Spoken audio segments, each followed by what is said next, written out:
It's Mug Cooking Mondays, and today I'm going to show you how to make macaroni and cheese in a mug.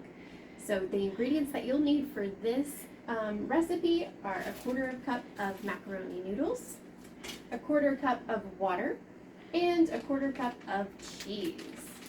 So I'm going to go ahead and add my 1/4 cup of water into my mug, and my noodles are pre-measured.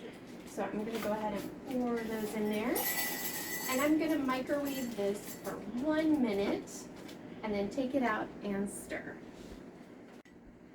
Okay, so the macaroni is out of the microwave and I'm stirring it, and I'm going to put it back in the microwave for another 30 seconds or another minute, and then I'm going to do 30-second intervals after that until my macaroni is cooked.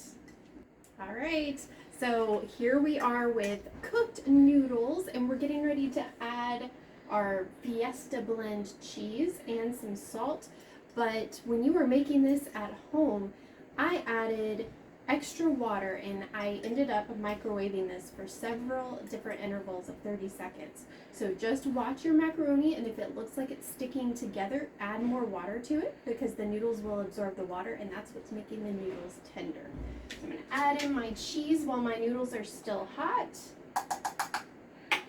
And the cheese is going to melt. This is like really fancy, easy mac cheese. Put this together. Oh, it looks super fancy too. Oh my gosh, this is great. Okay, so I'm gonna add a little bit of salt just to flavor it a little bit. And I'm gonna put this on a plate and I'll show you guys a picture.